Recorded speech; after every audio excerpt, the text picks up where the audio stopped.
दोस्तों, क्या आपने कभी सोचा है कि जब इंसान मर जाता है तो उसके साथ क्या होता है? क्या मरने के बाद दोबारा आत्मा घर वापस आती है? और आखिर मरने के बाद शरीर में क्या बदलाव आते हैं? क्यों मरने के 13वें दिन 13वीं मनाई जाती है?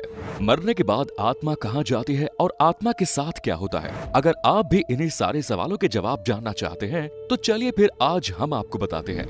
हर कोई यही जानता है और यही मानता है कि जिंदगी एक बार मिलती है, लेकिन हकीकत तो ये है कि इंसान को मौत भी एक बार ही मिलती है। मरने के बाद इंसान को दोबारा कभी जिंदगी वापस नहीं मिलती। इसीलिए मौत का नाम सुनते ही लोगों के रोंगटे खड़े हो जाते हैं, क्योंकि एक मौत ही ऐसी चीज है जो इंसान के सारे रिश्ते एक ही पल में तोड़ देती है। जब इंसान मरता है तो वो मरने से पहले अपने बचपन से लेकर अब तक की पूरी जिंदगी देख लेता है, वो भी सिर्फ 7 मिनट के अंदर। ये 7 मिनट उसके लिए एक फिल्म की तरह होते हैं, जिसमें वो अपने जीवन से जुड़ी हर उस याद को देखता है जिसमें वो जिया है, और तब जाकर उसे मौत आती है। ये बात हकीकत है। साइंटिस्ट्स ने भी इस बात का दावा किया है कि मरने से पहले इंसान को ये सब एक सपने के रूप में दिखाई देता है।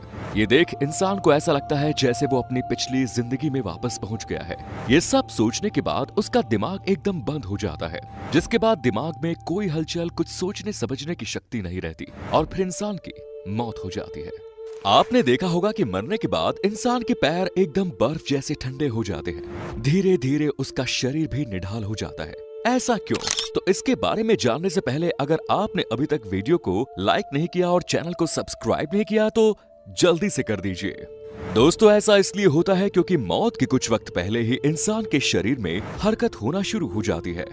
इंसान को एहसास हो जाता है कि अब उसका जीवन यहीं खत्म होने वाला है, और इसीलिए उसका धरती से कनेक्शन यानी अर्थ सोल चक्र कनेक्शन टूट जाता है, और उसका धरती से कोई भी कनेक्शन नहीं रहता।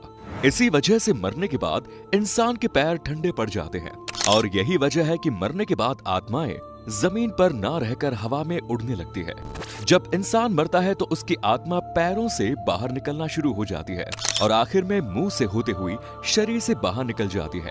ऐसा कहा जाता है जिसके कर्म जैसे होते हैं वैसे ही उसकी आत्मा निकलती है।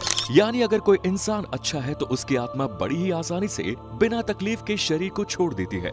वहीं अगर कोई बुरा इंसान है तो लोगों के साथ बुरा करता है तो उसकी आत्मा बड़ी ही तकलीफों का सामना करके निकलती है, और उसके शरीर को भी बड़ी मुश्किलात का सामना करना पड़ता है। इसीलिए आपने देखा होगा कि बहुत से लोग मरने से पहले बहुत ज्यादा बेचैन और परेशान हो जाते हैं। उनके चेहरे का रंग भी एकदम पीला सा पड़ जाता है। ये सब आत्मा के निकलने की वजह से होता है।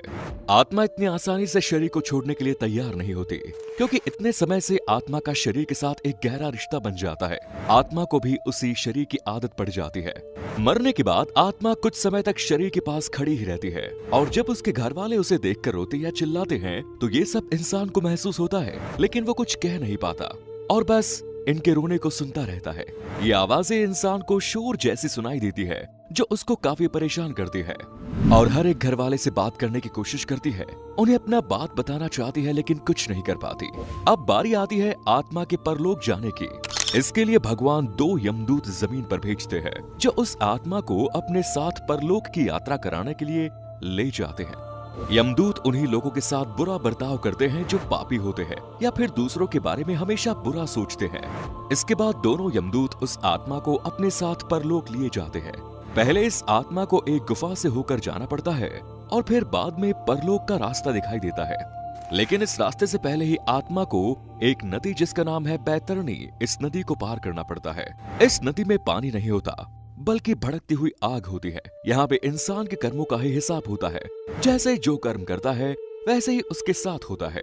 इसके बाद आत्मा को परलोक लाया जाता है, जहाँ यमराज उसका हिसाब करते हैं और चित्रगुप्त से उस इंसान के किए हुए कर्मों का सारा हिसाब मांगते हैं। चित्रगुप्त के पास हर एक इंसान का सारा लेखा जोखा होता है, जिन्हें वो यमराज के सामने रख देते हैं।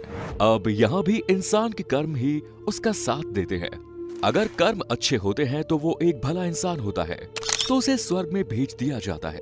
लेकिन अगर वो एक बुरा इंसान है जिसने धरती पर बहुत से पाप किए, तो उसे नरक में फेंक दिया जाता है। नरक भी 36 तरह का होता है। ऐसे ही कुछ समय पहले एक आदमी मर गया था, और उसे 2 यमदूत उठाकर अपने साथ ले गए। इस शख्स ने बताया कि जब मेरे अंदर से आत्मा को खींचा गया तो ऐसा लग रहा था जैसे किसी मुलायम कपड़ों को कांटों पर से खींचा गया हो। मुझे बहुत तकलीफ हो रही थी। उसके बाद मुझे परलोक ले जाया गया। वहाँ रास्ते में एक नदी पड़ी, जिसमें आग और बहुत सारे कीड़े मकोड़े थे। मुझे उस नदी को पार करने के लिए कहा गया। अगर मैं उसे पार न करता तो यमदूत मुझे मारने लगते। मैंने बड़ी मुश्किल से उस नदी को पार किया और फिर मैं परलोक पहुंचा, जहां एक बहुत बड़ा दरवाजा था। वो दोनों यमदूत बाहर रुक गए और मुझे अंदर भेज दिया गया। सामने यमराज बैठे थे। उनकी आवाज इतनी खतरनाक थी कि मेरे होश उड़ गए। उन्होंने यमदूत से कहा कि इसे क्यों ले आए, इसका अभी तक वक्त ही नहीं आया। और फिर मेरी आंखों पर पर्दा डाल दिया गया। जब मेरी आंखें खुली तो मैं अपने घर वालों के बीच था। ये एक सच्ची घटना है जो आज से ठीक 10 साल पहले पूरण सिंह के साथ हुई। ये सिर्फ एक ही घटना नहीं, बल्कि साल दर साल साइंटिस्ट्स के सामने ऐसी बहुत सी घटनाएं सामने आती रहती है और ना जाने कितने लोग मौत को छूकर वापस आ जाते हैं। तो वहीं कुछ लोगों का कहना है कि जब वो मर गए थे तो वो एक अलग दुनिया में पहुंच गए, जहां बहुत रोशनी थी। कुछ अलग लोग थे जो उनसे कह रहे थे कि अभी तुम्हारा वक्त नहीं आया है। ऐसे ही और भी लोग हैं जिनका कहना है कि मरने के बाद उन्हें अलग सी चमक, खुशी का एहसास होता था। साथ ही उन्हें बहुत प्यार भी मिलता था। क्या आपने कभी सोचा है कि मरने के बाद इंसान के शरीर को अकेला क्यों नहीं छोड़ा जाता? इस राज के बारे में जानने से पहले इस वीडियो को अगर अभी तक आपने लाइक नहीं किया और चैनल को सब्सक्राइब नहीं किया तो जल्दी से कर दीजिए। गरुड़ पुराण के अनुसार ऐसा माना जाता है कि अगर डेड बॉडी को अकेला छोड़ा जाता है तो उस पर दूसरी बाहरी शक्तियों का नकारात्मक ऊर्जाओं का वास हो जाता है, यानी भूत प्रेत उस आत्मा पर कब्जा कर लेते हैं और पूरी तरह से आत्मा उनके वश में हो जाती है। इसीलिए न रात के समय में शव को अकेला छोड़ा जाता है और न ही दिन के समय में। अब बात करते हैं 13वीं तक पिंडदान क्यों नहीं किया जाता, इससे आत्मा को क्या फायदा होता है। ऐसा कहा जाता है कि जब यमदूत आत्मा को दोबारा उसके घर वालों के पास छोड़ते जाते हैं तो आत्मा बहुत ज्यादा कमजोर हो जाती है, क्योंकि वो बहुत कुछ झेल कर आई होती है और उसके अंदर इतना दम और ताकत नहीं रहता कि वो दोबारा परलोक जा सके। इसीलिए गरुड़ पुराण के अनुसार 10 दिन तक जो आत्मा के लिए पिंड दान करता है उससे अलग अलग शरीर के पार्ट्स की रचना होती है और ऐसे ही 13 दिन तक पिंड दान करने से उसकी आत्मा यमलोक जाने के लिए योग्य हो जाती है। अपने घर वालों के बीच ही मौजूद रहती है, क्योंकि उसके पास वहां जाने की ताकत नहीं होती। और ऐसे ही आत्मा मृत्युलोक से यमलोक के लिए जब जाती है तो उसे 1 साल का समय लगता है और इतने लंबे सफर के लिए 13 दिनों तक जो भी पिंडदान या क्रियाक्रम किए जाते हैं वो इसके भोजन जैसा होता है, जिसके दम पर ये यमलोक का रास्ता पार कर सकती है। इसीलिए पिंडदान करना बहुत जरूरी होता है।